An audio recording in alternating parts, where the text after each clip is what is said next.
Hi there. Welcome to the 3-Minute Booster and 30 tools for productivity. And we're on day 13. And our tool is the checklist.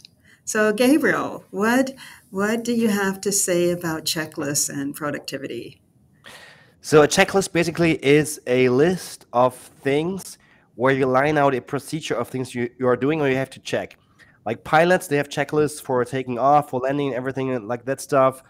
Doctors, you can have a checklist, or nurses in the hospital, if you're doing a surgery, what are steps you need to follow to make sure everything is safe. Make sure it's not the wrong patient or not the wrong side of the body that you're operating on. Very important questions, and it helps to have like certain procedures that you just go through like without thinking too much, and to make sure everything is all right. And you can do the same in your own life. And I have a couple checklists, and a couple of them they're kind of like automated, so I don't think about them anymore. But it's helpful to write them out in the beginning. For example, and if when we're doing these videos in the beginning, you think, okay, what are steps we need to do to make sure that everything works? Got the content, got the ideas, the recording works, and everything. So we had a checklist. I think now we're pretty much doing it, flowing with it, because we already know how it works. So but in the beginning, we had to follow a checklist to make sure things are working, and then we're kind of like editing it to make sure it works. Because the thing is, when you first write a checklist, it doesn't have to be perfect. You can start, writing out, maybe this is what I need to do first, and then you can just test it and improve it over time. I think that's a very important mindset to have, to write down things you need to do so you don't forget anything. And if you do notice, okay, there's something off, you can change it always, until you have a procedure that works most of the time. That's the thing. And you can have it for, maybe you have several email accounts or everything you need to go through, and you don't want to forget anything. Write down which are the accounts. Maybe you can also have some links somewhere, just can click the links, and open that.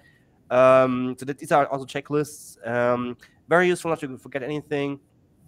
Even you can do them for preparation, if you want to prepare for something, exercise, what are the warm-ups you need to do, or clean up after the party, what do you need to clean up? And this kind of takes out the anxiety and the pressure. Okay, I just do one thing right now. Maybe I start with the bathroom or whatever it is. I start with the kitchen top. I start by putting away the cans or the bottles, and things become easier and more organized. That helps a lot. The same idea if you're in a kitchen, if you're in a restaurant, you want to have things in place, and then you can follow a certain sequence and procedure. Also, so there's also the sequence in there again. So checklists help for that. Right. I love it. So what's your call to action? Yeah, think about things in your life you do repeatedly, and then start writing down the steps and looking at that when you're doing that, and see if that helps you to kind of like be more consistent, take on the anxiety, and make things faster to do them. Love it.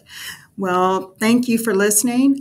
Like, share, and we'll be back with more tomorrow. Have a great day. Bye. Bye.